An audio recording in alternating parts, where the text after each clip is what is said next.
Good morning student.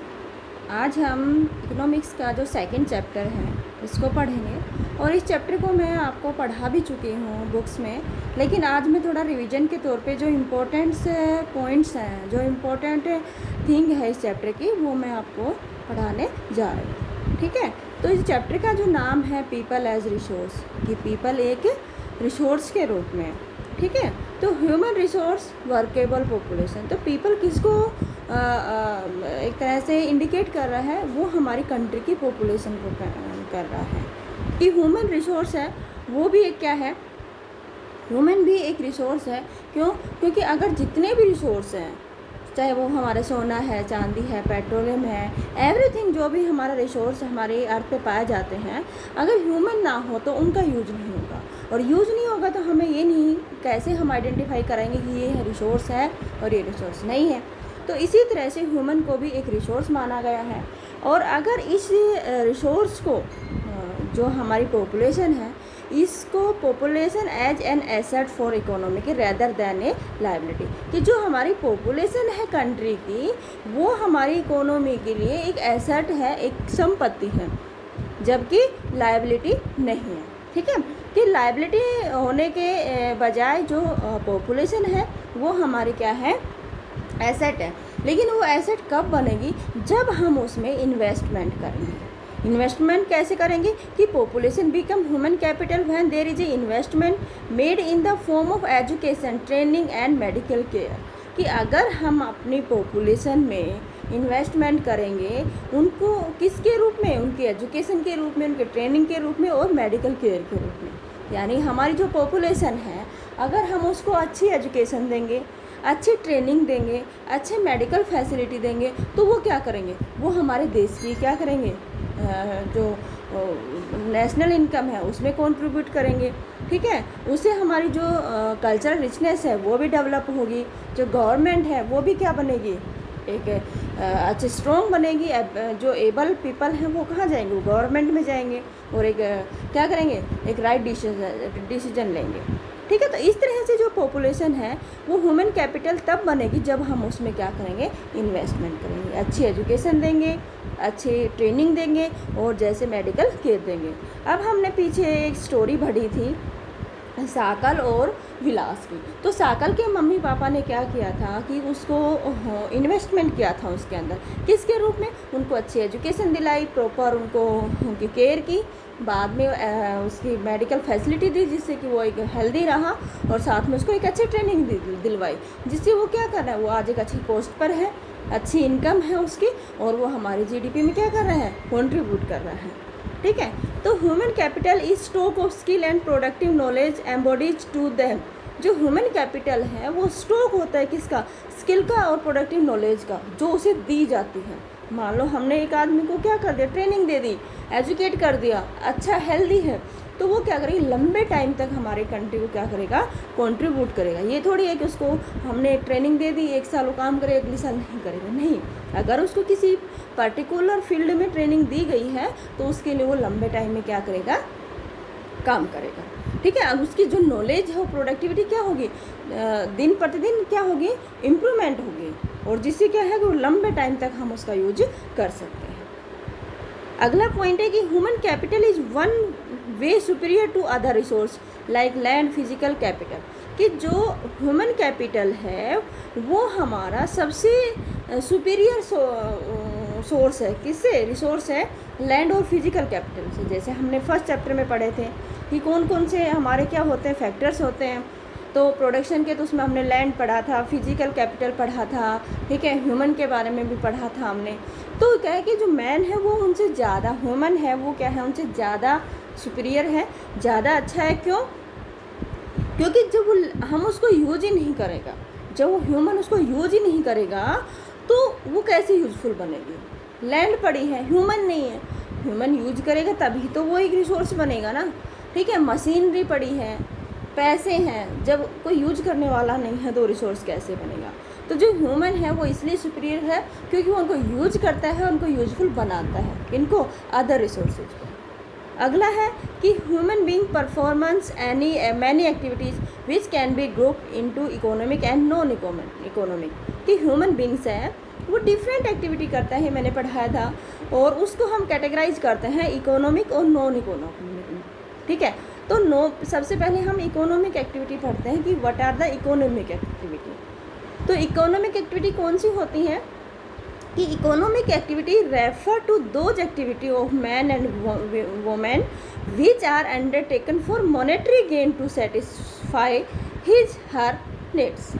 कि जो economic activity वो एक्टिविटी होती हैं जो मैन और वुमेन दोनों के द्वारा की जाती है, किसके लिए? मॉनेटरी गेन के लिए। मॉनेटरी गेन होता है कि पैसे के लिए, मुद्रा के लिए, ठीक है, पैसे प्राप्त करने के लिए, ताकि वो अपनी नीड्स को सेटिस्फाई कर सके, अपनी ज़रूरतों को पूरा कर सके। ठीक है, अब मैंने एग्जांपल आपको दिया था कि मैं उसी स्टोरी पे जाती हूँ, किस पे? विलास और दूसरी कौन सी? शाकल की। तो जो शाकल की मदर थी वो घर पे काम करती थी, घर का काम करती थी, उसको कोई भी उसके बदले में कोई भी पैसा नहीं मिल रहा था, कोई सैलरी नहीं मिल रही थी। जबकि जो विलास की मदर थी वो फिशिंग करती थी, मछलियाँ पकड़ती थी, मार्केट में ले जाके बेचती थी, तो उसको क्या था? उसको पैसे मिल रहा था। तो ये दोनों डिफ्रेंशिएट हो गए कि जो हम घर पे जो काम करते हैं जिसके हमें कोई पैसे नहीं मिलते हैं, तो वो इकोनॉमिक एक्टिविटी नहीं आती है। इकोनॉमिक एक्टिविटी वही होती है जो मॉनेटरी गेन होता है, जिससे हमें मौद्रिक लाभ होता है। ठीक है, तो अगर हम उन एक्टिविटी का एग्जांपल्स देते हैं तो वर्कर्स हैं, जो मजदूर हैं, काम करते हैं, बदले में पैसे लेते हैं। फार्मर्स हैं, क्रॉप उगाते हैं, बेचकर उसको क्या करते हैं? पैसे लेते हैं। शॉपकीपर है। दूसरा हमारा मैन्युफैक्चरर, जो भी कोई सामान बनाने वाले, सामान किसके लिए बनाते हैं? इनकम के लिए बनाते हैं, उसको सेल करेंगे, बदले में उसको क्या मिलेगा? मनी मिलेगी। दूसरा है डॉक्टर्स है। डॉक्टर्स हैं, वो भी क्या कर रहे हैं भाई? अपना क्लिनिक खोल रहे हैं तो कमाने के लिए खोल रखा है ना, कोई समाज सेवा तो कर नहीं रहे हैं। ठीक है, तो लॉयर्स है, टैक्सी ड्राइवर है, और एक्स्ट्रा बहुत सारी एक्टिविटी हैं जो किस में आती है? Economic activity. लेकिन मेन इसका पॉइंट क्या है कि जिस भी एक्टिविटी से हमें क्या मिलता है? पैसे मिलते हैं, बदले में सैलरी मिलती है, वो क्या होती है? इकोनॉमिक एक्टिविटी होती है, जिससे हमें प्रॉफिट होता है। शॉपकीपर है, सामान लाता है, बेचता है, तो उसको क्या है? उसका कुछ एक पर्टिकुलर प्रॉफिट होता है। ठीक है, तो ये सब क्या आती है? हमारी इकोनॉमिक एक्टिविटी में आती है। दूसरी है हमारी नॉन इकोनॉमिक एक्टिविटी। तो non economic activity are ones that are not undertaken for any monetary gain. कि नॉन इकोनॉमिक एक्टिविटी वो होती है जिसको करने से हमें कोई भी मॉनेटरी गेन नहीं होता है, कोई भी मौद्रिक लाभ नहीं होता, यानी हमें बदले में पैसा नहीं मिलते हैं। अगर हम इन एक्टिविटी को देखें तो अनपेड होती है। अनपेड इसका बदले में कोई पैसे नहीं दिए जाते हैं। मैं घर पे काम करती हूँ, अपने बच्चों को देखभाल करती हूँ, खाना बनाती हूँ, घर की सफाई करती हूँ, लेकिन बदले में मुझे कोई पैसे नहीं मिल रहा है, तो ये मेरी कौन सी होगी? नॉन इकोनॉमिक एक्टिविटी होगी। लेकिन मैं आपको पढ़ा रही हूँ और बदले में मुझे सैलरी मिल रही है, तो ये मेरी कौन सी होगी? ये मेरी इकोनॉमिक एक्टिविटी होगी। ठीक है, जैसे पूजा इन वंस ओन होम, हम घर पे बैठ के पूजा कर रहे हैं, तो कोई हमें पैसे थोड़ी देने आएगा। हाउस कीपिंग के जो भी काम है उसमें भी हमें पैसे नहीं मिलते। हम किसी गरीब की हेल्प कर रहे हैं, तो हेल्प कर रहे हैं, इसका मतलब ये थोड़ी हम कमाने के लिए कर रहे हैं। तो ये सब हमारे किस में आते हैं? Non economic activity. ठीक है, आगे है हमारा जो इकोनॉमिक एक्टिविटी है ना, वो भी 2 टाइप्स के होते हैं। अभी तक मैंने बताया था कि इकोनॉमिक और नॉन इकोनॉमिक के बारे में। अब हम बताएंगे इकोनॉमिक जो एक्टिविटी है वो भी 2 टाइप्स की होती है। एक होती है मार्केट एक्टिविटी और दूसरी होती है नॉन मार्केट एक्टिविटी। अब मार्केट एक्टिविटी कौन सी होंगी? कि market activity are perform for remuneration, जैसे कि पे और प्रॉफिट। एग्जाम्पल अगर हम देते हैं agriculture activity for selling crop produced. ठीक है, कि मार्केट एक्टिविटी वो होती है जिसके बदले में हमें क्या मिलता है? प्रॉफिट मिलता है। ठीक है, प्रॉफिट यानी जिसके बदले में हमें पेमेंट मिलती है। मान लो हमने एग्रीकल्चर की है, एग्रीकल्चर में क्या किया? हमने अनाज उगाया और मार्केट में ले जाकर बेच दिया, तो उससे हमें क्या मिला? पैसे मिले। तो वो हमारी किस में आ गई? मार्केट एक्टिविटी में। मैंने कोई भी सामान घर पे बनाया, जाके मार्केट में बेच दिया, तो उससे मुझे क्या मिला? मुझे पैसे मिले, बदले में मेरी इनकम हुई, तो वो मेरा किस में आ गया? मार्केट एक्टिविटी में। लेकिन नॉन मार्केट एक्टिविटी में कौन सी आती हैं? कि activity are the activities carried out of self consumption और प्रोडक्शन ऑफ फिक्स एसेट्स।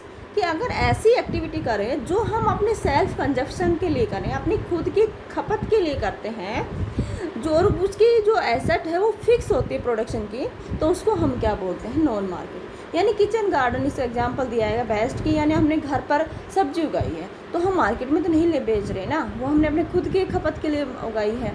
मेरे पास 1 एकड़ मैंने गेहूँ बोया, बाकी में सरसों बो दी, तो सरसों बेचकर मैंने पैसे कमा लिए, लेकिन 1 एकड़ में जो मैंने गेहूँ बोया वो इतने ही उसमें प्रोडक्शन हुआ कि मेरे घर में खाने के ही काम आएंगे। तो वो जो 1 एकड़ में जो मैंने एक्टिविटी की है ना, वो मेरी किस में आएगी, नॉन मार्केट एक्टिविटी में आएगी। जैसे गाँव में जो लोग हैं जो बैफेलो या काउज वगैरह को पालते हैं और वो दूध देते हैं, तो कई तो लोग क्या करते ले जाके उनको बेच देते हैं। तो अगर बेचने के लिए किया है तो वो हमारा मार्केट एक्टिविटी में आ गया, लेकिन हमें खुद ही खाने के लिए इतना ही है कि हमारा परिवार उसको खा लेता है और वो ख़त्म हो जाता है, दूध पी लेता है, ख़त्म हो जाता है जो भी है, तो वो हमारा किस में आ जाएगा, नॉन मार्केट एक्टिविटी में आ जाएगा। ठीक है, यहाँ तक आपको समझ में आ गया होगा। अगला है कि ह्यूमन कैपिटल, कि ह्यूमन कैपिटल कैसे हो सकता है, मानव भी एक संपत्ति है, ये कैसे हो सकता है। तो human capital is the stock of skill and productive knowledge embodied in human beings, कि जो ह्यूमन कैपिटल है वो भी स्किल्स और प्रोडक्टिव नॉलेज का एक स्टॉक होता है। स्टॉक यानी लंबे टाइम तक जिसका हम यूज कर सकते हैं, जो उसको ह्यूमन बींग को दी जाती है। मान लो अब ये कह दो कि इलिटरेट पर्सन कौन सा स्टॉक हो जाए, कोई स्टॉक नहीं है, उसके पास कोई स्किल नहीं है, लेकिन अगर एक हम आज बच्चा है उसको हमने अच्छा पढ़ाया, उनको ट्रेनिंग दिलवाई, उनको अच्छी हेल्दी रखा, उसे खाने का, पीने का, रहने का, सब का प्रॉपर हमने उसकी केयर की, तो वो एक स्टॉक बन जाएगा। ठीक है, जो उसको ट्रेनिंग दी है वो लंबे टाइम तक देश के लिए भी, परिवार के लिए भी, उसके खुद के लिए भी काम आएगी। ठीक है, लेकिन सबसे पहले हम उसमें इन्वेस्ट करना पड़ेगा। ठीक है, अगला है कि population become human capital when it is provided with better education, training and health care facility. अब वही लाइन सामने आ गई है कि पॉपुलेशन है वो ह्यूमन कैपिटल तभी बनेगी जब उसको एक अच्छी एजुकेशन प्रोवाइड की जाए, ट्रेनिंग दिलवाई जाए और एक अच्छी हेल्थ फैसिलिटी दी जाए।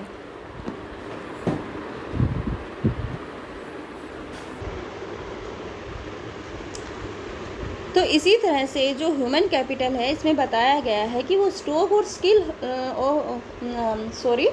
स्किल्स और प्रोडक्टिव नॉलेज का स्टॉक हो जाएगा अगर हम उसमें बेटर इन्वेस्टमेंट करते हैं, उनको अच्छी हेल्थ प्रोवाइड करवाते हैं, हेल्थ फैसिलिटी है, एजुकेशन देते हैं, उनको ट्रेनिंग देते हैं, तो वो ह्यूमन कैपिटल बनेगा। अगला है कि ह्यूमन कैपिटल फॉर्मेशन, कि ह्यूमन कैपिटल कैसे बनेगा, कैसे बनाएंगे। हमने ये तो बता दिया कि उसको एजुकेशन देंगे, ट्रेनिंग देंगे और हेल्थ फैसिलिटी देंगे।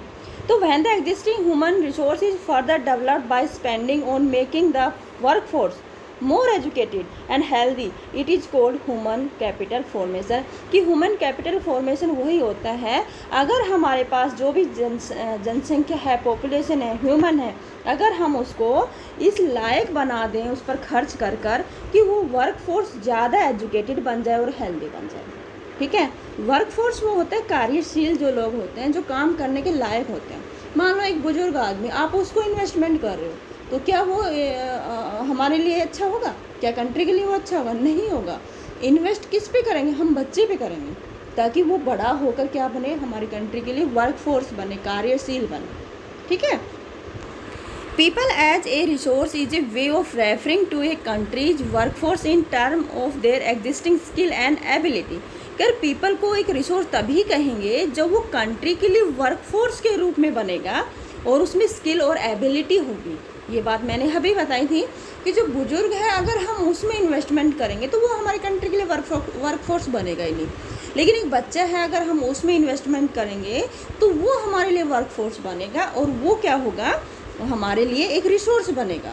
रिसोर्स कब बनेगा, जो हमारे यूज आएगा। जो भी चीज़ हमारे यूज में आती है तो हम उसको रिसोर्स बोलते हैं। ठीक है, तो मानव यूज में कब आएगा, जब हम इसको क्या बनाएंगे, वर्कफोर्स बनाएंगे, उस पर इन्वेस्टमेंट करेंगे, लेकिन किस पे करेंगे ये भी तो सोचना है ना। ये थोड़ी है कि हम बुजुर्ग पे कर देंगे, या एक चारपाई पे पड़ा है, उसको कोई बीमारी है, लंबी बीमारी है, हमको ये भी पता है कि उसके कोई इलाज भी नहीं है, तो क्या हम उस पर इन्वेस्टमेंट करेंगे, नहीं करेंगे। हम किस पे करेंगे, जो हमारे लिए काम करेगा। ठीक है, अगला है कि the quality of population depend upon the literacy rate, life expectancy and skill formation acquired by the people of a country. अब है कि क्वालिटी ऑफ पॉपुलेशन की क्वालिटी किस पे डिपेंड्स करती है, तो किस पे डिपेंड्स करती है, लिटरेसी रेट पे करेगी, लाइफ एक्सपेक्टेंसी पे करेगी और स्किल फॉर्मेशन करेगी जो उस कंट्री के लोगों ने एक्वायर्ड की है। मान लो, समझ में आ रहा है ना कि जिस भी कंट्री की लिटरेसी रेट जितनी हाई रहेगी वो उतना ही डेवलप होगा। जिसकी लाइफ एक्सपेक्टेंसी क्या होती है कि जो जीने की जो एवरेज होती है, ठीक है। मान लो किसी देश में 100 पीपल है, मैंने कल भी बताया था 100 पीपल, कोई 60 साल जीता है, कोई 70 साल जीता है, कोई 50 साल जीता है, कोई 35 साल जीता है, कोई 30 साल जीता है, कोई 80 साल जीता है। तो हम क्या करेंगे, सभी पीपल की जितनी एज वो जीते ना वो उनको जोड़कर उन 100 से डिवाइड कर देंगे, तो जो वो एवरेज आएगी ना वो लाइफ एक्सपेक्टेंसी आएगी, यानी कि मिनिमम इतने साल हमारे लोगों की जीने की क्षमता है, जीने की हमें आशा है। दूसरा है कि स्किल फॉर्मेशन, कि उनके पास कौन कौन सी स्किल है, तो उसी से हम कंट्री को ये पॉपुलेशन की क्वालिटी पता करते हैं। पॉपुलेशन की क्वालिटी के हिसाब से ही वो देश डेवलप होता है। अब मैंने एग्जांपल दिया था, जापान का दिया था कि जापान एक ऐसी कंट्री है जिसके पास कोई इतने ज़्यादा नेचुरल रिसोर्स नहीं है, लेकिन क्योंकि उसके पास ह्यूमन रिसोर्स है। वो क्या करते हैं, जब बच्चा पैदा होता है उसके बाद से ही वो उस पर इन्वेस्टमेंट करना शुरू कर देते हैं। उनकी अच्छी एजुकेशन है, हेल्थ फैसिलिटी अच्छी है, ठीक है, अच्छी ट्रेनिंग देते हैं और इसीलिए उनके पास टेक्निक है जिससे वो क्या करते हैं कि वो हर चीज़ पे। और ये भी है, बताया था कि जापान एक ऐसी कंट्री है जिस पे जो हमारे अर्थक्वेक है वो बहुत ज़्यादा आते हैं, ठीक है। आपने हर बार सुनामी आ गया, अर्थक्वेक आ गया, लेकिन कोई असर नहीं पड़ता है, वो तुरंत उसके ऊपर क्या कर लेते हैं, उसको कवर कर जाते हैं। क्यों? क्योंकि उनके पास टेक्निक है, उनके पास रिसोर्स है, ह्यूमन रिसोर्स, जिनके पास सोचने की, काम करने की क्षमता है, ठीक है।